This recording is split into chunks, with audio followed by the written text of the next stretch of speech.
வாழ்க வையகம், வாழ்க வளமுடன், குரு வாழ்க, குருவே துணை. ஓம் நமச்சிவாய நமக. ஜோதிட நண்பர்கள் அனைவருக்கும் வணக்கம். இன்றைக்கி என்ன பார்க்க போகிறோம் அப்படின்னா, உங்கள் திருமணம் சொந்தத்திலா இல்லை கலப்பு திருமணமா அப்படிங்கிற விஷயத்தை பற்றி தான் பார்க்க போகிறோம். அதாவது உங்களோட திருமணம் எல்லாரும் சேர்ந்து நல்லபடியாக பெற்றோர்கள் சம்மதம் பண்ணி திருமணம் பண்ணுறது விஷயங்கள் இருக்குது. இன்னொரு விஷயம் காதல் திருமணம் நடக்கிறது சில எதிர்ப்புகளை போராடி அதுக்கப்புறம் தனியாக வேறு ஒரு வகையில் அவங்க கோவிலில் வச்சு திருமணம் பண்ணுற இந்த மாதிரி விஷயங்கள், திருமணம்னா பெற்றோர்களை தவிர்த்து திருமணம் பண்ணுற விஷயங்கள் இருக்குது. ஸோ அந்த மாதிரி இருக்குது. இன்னொன்று எல்லாமே இருக்குது. பட் பெற்றோர்களே பார்த்து ரொம்ப தாமதமாயிட்டே போகுது திருமணம். அப்போ நம்மளோட ஜாதி இல்லாமல் வேறு ஜாதியில் கிடைச்சாலும் கூட திருமணம் பண்ணிக்கலாம் அப்படிங்கிற ஒரு முடிவுக்கு திருமணம் பண்ணுறது. ஸோ இது எல்லாமே ஜாதகத்தில் நம்ம பார்த்த உடனே தெரிஞ்சுக்கலாம். ஸோ உங்களுக்கு என்ன கொடுப்பினை இருக்குது அப்படிங்கிற விஷயத்தை பார்த்து தான் நல்லபடியாக அதாவது பெற்றோர்கள் முன்னிலை நின்று சொந்தங்கள் முன்னிலை நின்று திருமணம் நடக்குமா, இல்லை அவங்கள தவிர்த்து திருமணம் நடக்க போகுதா, இல்லை உங்களோட அதாவது உங்கள் ஜாதியெல்லாம் வேறு ஜாதியில் கலப்பு திருமணமாக நடக்க போகுதா அப்படிங்கிற விஷயத்த பார்க்கலாம். சரிங்களா? ஸோ எல்லாருமே கேட்குறது என்னென்னா, ஒரு காலகட்டத்துக்கு மட்டும் டைம் ஆயிடுச்சு, வயசு அதிகமாகிட்டே போகுதுன்னா வேறு ஜாதியில் பார்க்கலாமா அப்படிங்கிற விஷயத்த கேட்குறாங்க. அது தப்பு கிடையாது. ஏன்னா காலதாமதங்கள் நடக்க நடக்க ஒரு சில தோஷங்கள் அதிகப்படியாக இருக்கும் பட்சத்தில் தன்னோட சம்பிரதாயத்தை சாஸ்திரத்திலே திருமணம் பண்ணுற விஷயங்கள் ரொம்ப லேட் ஆகும். அதனால் அந்த சாஸ்திர சம்பிரதாயத்தை தவிர்த்து வேறு ஒரு இதில் பண்ணும்போது அந்த தோஷங்கள் நிவர்த்தியும் ஒரு பக்கம் ஆகுது. அதே மாதிரி சீக்கிரம் திருமணம் நடக்கிறதுக்கு வாய்ப்புகள் அதிகமாக இருக்குதுன்னு எடுத்துக்கிறோம்.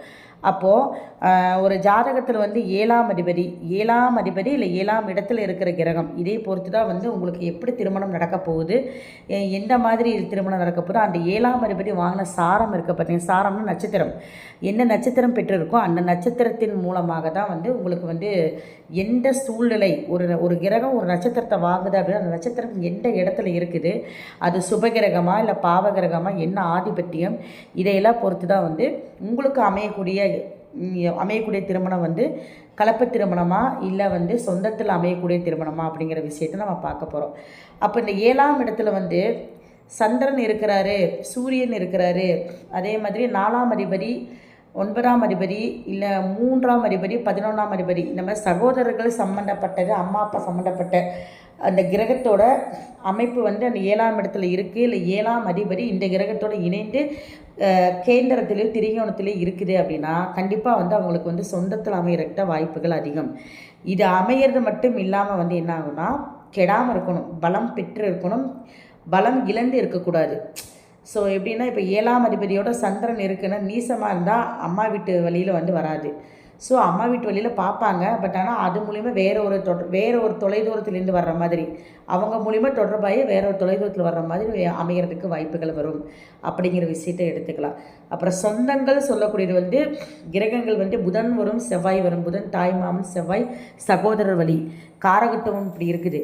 ஆனால் அதை தாண்டி ஆதிபத்தியம் சொல்லக்கூடிய விஷயங்கள் ஆதிபத்தியம்னா 3ஆம் இடத்துல சகோதரர் சொல்லக்கூடிய இடத்துல 7ஆம் அதிபதி இருக்கிறாரு, 4ஆம் இடத்துல 7ஆம் அதிபதி இருக்கிறாரு, அம்மா ஸ்தானம் சொல்லக்கூடிய இடத்துல, அதே மாதிரி 9ஆம் இடத்துல 7ஆம் அதிபதி இருக்குது அப்படின்னா அந்த மாதிரி ஒவ்வொரு பாவத்தில் இருக்கும்போது கண்டிப்பாக அந்த பாவத்து உறவுகளோட தன்மை அதிகமாகவே அங்கே வெளிப்படும் அப்படிங்கிற விஷயத்தை நம்ம எடுத்துக்கலாம்.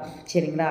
அப்போ நம்ம இதுலேருந்து என்ன தெரிஞ்சுக்கணும் அப்படின்னா, ஒரு 7ஆம் அதிபதி இல்லை 7ஆம் இடத்துல இருக்கிற கிரகம், இல்லை 7ஆம் அதிபதியும் 7ஆம் இடத்துல இருக்கிற கிரகம், 7ஆம் அதிபதி வேறு கிரகத்தோடு சேர்ந்து இருக்குது, சுபகிரகங்களோடு சேர்ந்துருந்தால் அது எந்த அளவுக்கு பலமாக இருக்குது, எவ்வளோ டிகிரி பெற்றிருக்கு, அதை முதல்ல பார்க்கணும். அதில் எது உங்களுக்கு பலமாக இருக்கோ அதை முதல்ல நீங்கள் எடுத்துக்கோங்க. அந்த கிரகத்தோட காரகத்துவம் உள்ள உறவுகள் மூலிமா உங்களுக்கு திருமணம் நடக்கும். இப்போ நம்ம சொன்ன கான்செப்டில் மாற்றங்கள் வர்றதுக்கு காரணம் எதுவாக இருக்கும் அப்படின்னா அந்த கிரகம் ஒன்றா பலம் இழந்திருக்கும், நீசமாக இருக்கும், வக்ரமாக இருக்கும். நான் சொன்ன விஷயங்கள் எல்லாமே பாவகிரகங்களோட ஆதிபத்தியத்தோட 8 குடையரோட 6 குடையோடு சேர்ந்து இருக்கும்போது கண்டிப்பாக நம்ம சொல்லக்கூடிய பலன் மாறுபடுறதுக்கு வாய்ப்புகள் இருக்குது. ஸோ இதையும் கவனமாக நம்ம பார்க்கணும்.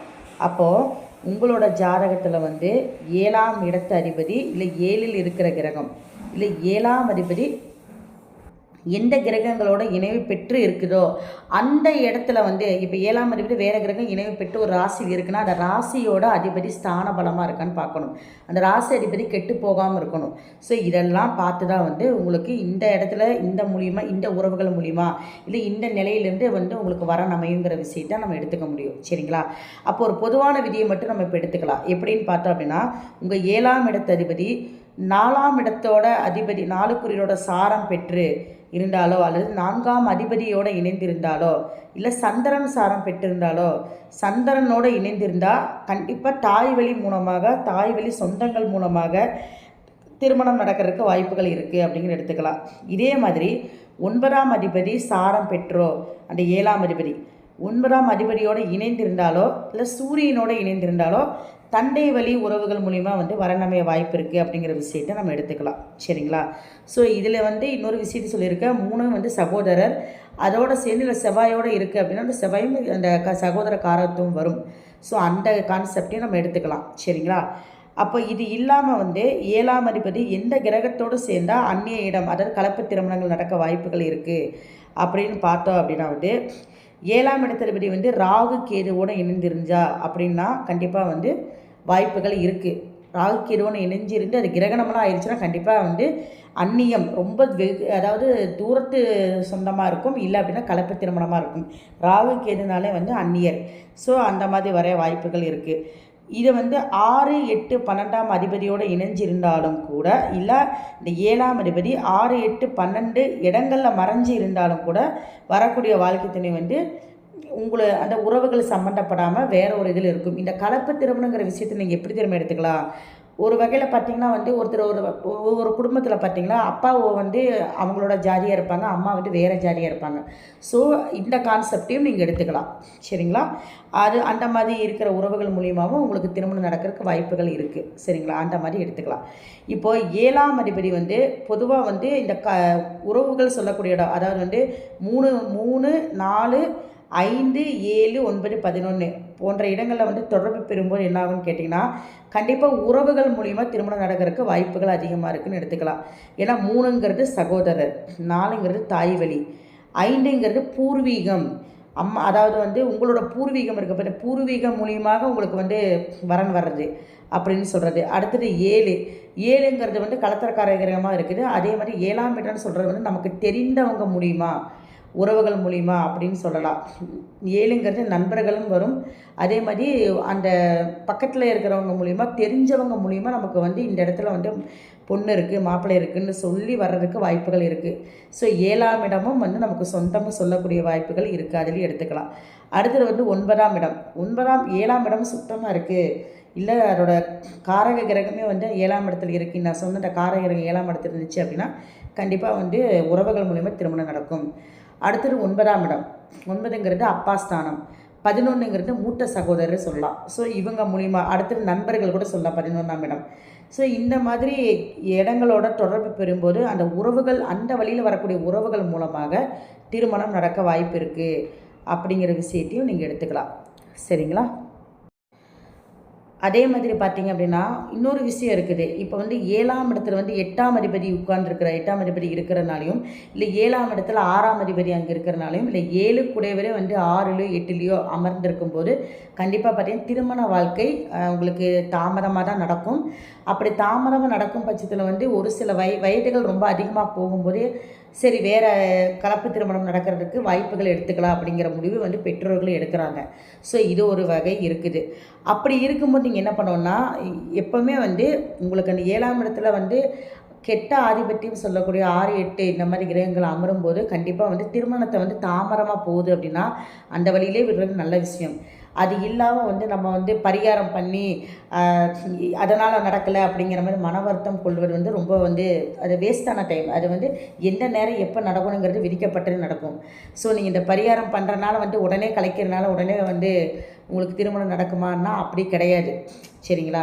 ஒரு சில பரிகாரங்கள் பலிக்கும், ஒரு சில பரிகாரங்கள் நீங்கள் பண்ணினாலும் கூட பலிக்காது. அதுதான் வந்து விதிக்கப்பட்டது விதி. ஓகேங்களா. ஸோ அப்போ வந்து நம்ம என்ன பண்ணோம்னா, இந்த மாதிரி வந்து மாறி இருக்கும்போது 8ஆம் இடத்ததிபதி 7லோ 7 கூட ஒரு 8க்கு போகும்போது, இல்லை 6 கூட ஒரு 7 7 கூட 6ல் போகும்போது திருமணத்தை தாமதமாக பண்ணுவது ரொம்ப சிறப்பு. அது இல்லாமல் வந்து ஒரு பெண்ணுக்கு வந்து 23 வயசுலேயே இந்த மாதிரி ஒரு ஜாதக அமைப்பு இருக்க பண்ணுறீங்க அப்படின்னா, ஒரு ஆணுக்கு அதே மாதிரி 28 29லேயும் பண்ணும்போது என்ன ஆகுதுன்னா, கண்டிப்பாக இருதார யோகம் வேலை செஞ்சிடும். ஸோ இந்த விஷயத்தையும் கவனமாக பார்க்கணும் அப்படிங்கிறது. இதில் இன்னொரு விஷயம் என்ன ஆகும்னு பார்த்தீங்கன்னா, உபய லக்கணங்கள் சொல்லக்கூடிய கார்னர் லக்னம் இருக்குது பார்த்தீங்களா, அந்த லக்னங்களுக்கு வந்து 7ஆம் அதிபதி பாதகாதிபதியாக வரும். அது ஒரு விஷயம் இருக்குது. அப்போது இதில் இன்னொன்று வந்து என்னென்னா, அந்த உபய லக்கணத்துக்கு எல்லா லக்கணங்களுக்கும் இது பொருந்தும். குறிப்பாக உபய லக்கணத்துக்கு அதிகப்படியாக இது வந்து இந்த மாதிரி விஷயங்கள் வேலை செய்யுதுன்னு எடுக்கிறோம். என்ன அப்படின்னா, உங்கள் உபய லக்கணத்துக்கு அதாவது வந்து மீனம், மிதுனம், கன்னி, தனுசு இதுதான் உபய லக்னம். இந்த லக்னத்துக்கு 2 குடையவரோ இல்லை 7 குடையவரோ வந்து அதி உச்சமாகவோ ஆட்சியாகவோ ரெண்டுமே இருக்கும் பட்சத்தில் வந்து கண்டிப்பாக திருமணத்தை வந்து லேட் பண்ணுது அப்படிங்கிற விஷயத்தையும் நீங்கள் எடுத்துக்கலாம். எப்பவுமே ஒரு கிரகம் வந்து ஒரு விஷயம் செய்கிறதுக்கு உண்டானதை வந்து மிதமிஞ்சிய பவர் இருக்குது அப்படின்னா, பலமாயிருச்சு அப்படின்னா கண்டிப்பாக வந்து அது வந்து தாமதப்படுத்தும் அப்படிங்கிற விஷயத்தை வந்து நீங்கள் மைண்டில் வச்சுக்கோங்க. ஏன் அப்படின்னா, ஒரு கிரக வக்ரமானால் அது பலம். அப்போ அந்த வக்ரமான கிரகத்தோட பாவத்தை வந்து லேட் பண்ணும். ஒரு 2ஆம் இடத்துல வக்ரமாக இருக்குது அப்படின்னா கண்டிப்பாக வந்து திரும்ப குடும்பம் அமையறதுக்கு அவங்களுக்கு லேட் ஆகும். ஆனால் அந்த புத்திலேயே அமையும் அமையாது, கடைசி வரைக்கும் இழுத்துட்டு போகும். அதே மாதிரி வந்து ஒருத்தருக்கு குரு வக்ரமாக இருக்குது, 7ஆம் இடத்துலேயே வக்ரமாக இருந்தாலும் குடும்பம் அமையறதுக்கு லேட் ஆகும். ஸோ வக்ரங்கிறது பலம் அதிகம். அப்போ அதிகப்படியான பலம் இருக்கும் பட்சத்தில் வந்து அதோட வேலை செய்கிறத வந்து குறைவாக தான் செய்யும், தாமதமாக செய்யும், ஆனால் சிறப்பாக செஞ்சு கொடுத்துட்டு போகும். அதுதான் பலம். ஓகேங்களா. ஸோ லேட் ஆனாலும் நல்ல ஒரு திருமணம், நல்ல ஒரு மனைவி, நல்ல ஒரு கணவன்கிற விஷயங்கள் நடக்கும் அப்படிங்கிற எடுத்துக்கோங்க. ஆனால் லேட் ஆகணும். இது ஒரு விஷயம் இருக்குது. ஒரு கிரகம் வந்து 5ல் வக்ரமாகுது அப்படின்னா கண்டிப்பாக வந்து குழந்தையை தாமதப்படுத்தும். அதே 5ஆம் அதிபதியே வக்ரமாயிருந்து குரு வக்ரமாச்சுன்னா கண்டிப்பாக வந்து குழந்தையை தாமதப்படுத்தும். ஆனால் வந்து அந்த குழந்தை அந்த முடிவில் வந்து ஒரு ரொம்ப நாள் கழித்து வந்து பிறக்கக்கூடிய குழந்தை வந்து அவங்களுக்கு ரொம்ப ஒரு அதிர்ஷ்டமானதாக நல்ல ஒரு மகிழ்ச்சியான குழந்தையாக இருக்கும் அப்படிங்கிற விஷயத்தை எடுத்துக்கலாம். ஸோ தாமதப்படுத்துவது எல்லாமே நன்மைக்கு தான். ஸோ நீங்கள் இந்த டைமில் ஏன் நடக்கலைங்கிற விஷயத்துலேருந்து கொஞ்சம் வெளியே வந்துட்டீங்க அப்படின்னாலே வந்து எல்லாமே அதாவது நடக்கக்கூடிய அமைப்பில் தான் நடக்கும், நமக்கு இவ்வளோ தான் கொடுப்படங்கிற விஷயத்தை நீங்கள் தெரிஞ்சுக்கிட்டீங்கனாலே அதோட கர்மம் அந்தந்த வேலையை செஞ்சு கொண்டே இருக்கும் அப்படிங்கிற விஷயத்தை எடுத்துக்கலாம். ஓகேங்களா. அப்போ நம்ம என்ன பண்ணணும்னா, 7ஆம் அதிபதி அசுப கிரகங்களோட 7ஆம் அதிபதி சேர்ந்தாவோ இல்லை 7ஆம் இடத்துல இருந்தாவோ ஓகேங்களா, அந்த 7ஆம் அதிபதி வாங்கின சாரநாதன் ஸ்தான பலமாக இருக்கா இல்லை நீசமாக இருக்கா வக்கரமாக இருக்கா, இதனாலையும் கூட உங்களுக்கு அந்த மாற்றங்கள் வர்றதுக்கு வாய்ப்புகள் இருக்குது அப்படிங்கிற விஷயத்தையும் நீங்கள் எடுத்துக்கணும். அப்போ சுபகிரகங்கள் 7ஆம் இடத்துல இருந்து நான் சொல்லக்கூடிய இந்த 4 9 3 11 இந்த கிரகங்கள் தொடர்புகளாக இருக்குது அப்படின்னா கண்டிப்பாக வந்து அந்த வழியில் வரக்கூடிய உறவுகள் தான் வந்து உறவுகள் மூலமாக வந்து திருமணம் நடக்கும் அப்படிங்கிற விஷயத்தை எடுத்துக்கலாம். ஒருவேளை இந்த 4ஆம் அதிபதி 9ஆம் அதிபதி 11ஆம் அதிபதி 5ஆம் அதிபதி இதெல்லாம் வந்து அந்த அதிபதி வந்து கெட்டு போயிருக்கு, பலம் இழந்திருக்கு அப்படின்னா கண்டிப்பாக வந்து நீங்கள் அந்த உறவுகள் மூலிமா வந்து நமக்கு வந்து திருமணங்கிற விஷயங்கள் நடக்காது அப்படிங்கிற விஷயத்தையும் எடுத்துக்கோங்க. சரிங்களா. ஸோ எல்லாத்துக்கும் அதோட தசா புத்தி வரணும். இப்போ ஒருத்தருக்கு 4 கூடிய தசை வருது, அதாவது 9 கூடிய தசை வருது அப்படின்னா கண்டிப்பாக அப்பா மூலிமா தான் நீங்கள் வந்து வரன் பார்க்கும்போது அமையும். இல்லை அப்பா வீட்டு உறவுகள் இருந்து வரலாம். இந்த மாதிரி விஷயத்தில் நம்ம எடுத்துக்கணும். சரிங்களா. ஸோ உங்களோட திருமணம் வந்து 7ஆம் அதிபதி எங்கே இருக்குதுன்னு பாருங்கள். அந்த 7ஆம் அதிபதியோட சாரம் எப்படி இருக்குது, நட்சத்திரம் எந்த இடத்துல இருக்குது, அதை பார்த்துட்டு நான் சொன்ன வகையில் கான்செப்டில் வந்தது அப்படின்னா கண்டிப்பாக இந்த மாதிரி தான் நடக்கும். அது இல்லாமல் இந்த 7ஆம் அதிபதி கெட்டு போகவும் கூடாது. 7ஆம் அதிபதி வந்து ராகுக்கேதோட கிரகணமாயோ இல்லை திரிசூனியத்திலையோ இல்லை வந்து உங்களுக்கு வந்து சேர்க்கை பெறக்கூடிய கிரகங்கள் வந்து பாதகாதிபதியோ இல்லை அஸ்தமாதிபதியோ இருக்குது அப்படின்னாலும் கண்டிப்பாக வந்து திருமண வாழ்க்கை போராட்டமாக தான் இருக்கும் அப்படிங்கிற விஷயம் எடுத்துக்கோங்க. 2வது இந்த சனி சந்திரன் சேர்க்கை புணர்ப்பு இந்த மாதிரி இருந்தாலும் கூட சீக்கிரமே திருமணம் வந்து வைக்கிறது நல்லது. கொஞ்சம் வந்து நிச்சயதார்த்தம்லாம் பண்ணி ரொம்ப நாள் கழித்து வச்சிங்க அப்படின்னா அது பிரிஞ்சு போயிடும். ஸோ பிரிவுகள் அந்த ஒரு சூழ்நிலை கொடுக்குறது அந்த புணர்ப்போட வேலையாக இருக்கும். திருமணம் மட்டும் இல்லை, எந்த ஒரு காரியமும் அவங்களுக்கு தடங்களாயிட லேட்டாக நடக்கும் புணர்ப்பு இருக்க ஜாதகம் எல்லாமே. ஓகேங்களா. ஸோ இதையும் நம்ம கவனிக்கணும். ஓகேங்களா. அதே மாதிரி சனி 7ஆம் இடத்துல இருக்குது, செவ்வாய் 7ஆம் இருக்குது, தோஷமாக இருக்குது, ராகு கேது 7ல் இருக்குது. ஸோ இதெல்லாம் இருக்குது அப்படின்னா கண்டிப்பாக காலதாமதமாக திருமணம் நடக்கும். அக்செப்ட் பண்ணிக்கிங்க, ஆனால் நல்லபடியாகவே இருக்கும். ஆனால் அந்த திருமணத்தில் வந்து அது எந்தளவுக்கு பலமாக இருக்குதுன்னு பார்த்துட்டு கலப்பு திருமணமாக இல்லை சொந்தத்தில் வரும். சொந்தத்தில் வந்து இந்த மோஸ்ட்லி இந்த கிரகங்கள் வந்தால் வர்றதுக்கு வாய்ப்புகள் 50% தான். ஓகேங்களா? ஸோ கொஞ்சம் வேறு இல்லை தூர சொந்தமாக இருக்கிற மாதிரி இருக்கிறதுக்கு வாய்ப்புகள் வரும். அப்படித்தான் நம்ம எடுத்துக்க முடியுமே தவிர நெருங்கிய சொந்தத்தில் வர்ற வாய்ப்புகள் இல்லை. ஏன்னா 7ஆம் இடத்துல சனியோ இல்லை 8ல் சனி இல்லை 2ஆம் இடத்துல சனி இருந்தால் கண்டிப்பாக டிலே பண்ணும் திருமணத்தை. கலப்பு திருமணத்துக்கு வாய்ப்புகள் இருக்கும். ராகு கேது இருந்தாலும் அப்படித்தான். ஸோ அந்த விஷயத்தையும் நம்ம கவனம் பார்த்துக்கணும். செவ்வாய் தோஷம் இருந்தாலும் அப்படித்தான். ஸோ இதையெல்லாம் கவனமாக பார்த்து தான் அதுக்கு தகுந்த மாதிரி செவ்வாய் தோஷமே இருந்தால் மோஸ்ட்லி ஒரு 50% தான் சொந்தத்தில் நடக்க வாய்ப்பு. ஏன்னா லேட் மேரேஜாக நடக்கும். அந்த லேட் மேரேஜ் வரப்போ இந்த பொருத்தம் வர்றதுக்கே ரொம்ப கஷ்டமாக போயிடும். செவ்வாய் பொருத்தம் வர்றது. அப்போ என்ன பண்ணுவாங்களோ அதர் காஸ்ட்டில் பார்க்க ஆரம்பிச்சிருவாங்க. அதில் ஓகே ஆயிரும் டக்குனு திருமணத்தை முடிச்சிடுவாங்க. ஸோ இவ்வளோ தான். இந்த மாதிரி அந்த அமைப்புகள் வர்றப்போ ஆட்டோமேட்டிக்காக நடந்துடும். ஸோ நம்ம இதை நான் சொல்லியிருக்க விஷயத்தை வச்சு உங்கள் ஜாதகத்தை எடுத்து பாருங்கள். இந்த மாதிரி அமையறதுக்கு இப்படி இருக்குது. நான் சொன்னது இல்லாமல் ஒரு 70% தான். இன்னும் நிறைய விஷயம் கவனிக்கப்படணும். சொந்தத்திலையா இல்லை அந்நியத்திலையா பார்க்குறதுக்கு இன்னும் சூட்சமமான விஷயங்கள் நிறையா இருக்குது. அதெல்லாம் உங்களுக்கு சொல்கிறத விட ஜாதகத்தை பார்க்குறப்ப தான் அது புரியும். ஓகேங்களா? ஸோ இது பேசிக்காக இப்படி தான் பார்க்கணும். இந்த அளவுக்கு நீங்கள் பார்த்தாலே ஓரளவுக்கு உங்களுக்கு ஆன்சர் வந்துடும். ஓகேங்களா? ஸோ மீண்டும் அடுத்த பகுதியில் சந்திப்போம். நன்றி, வணக்கம்.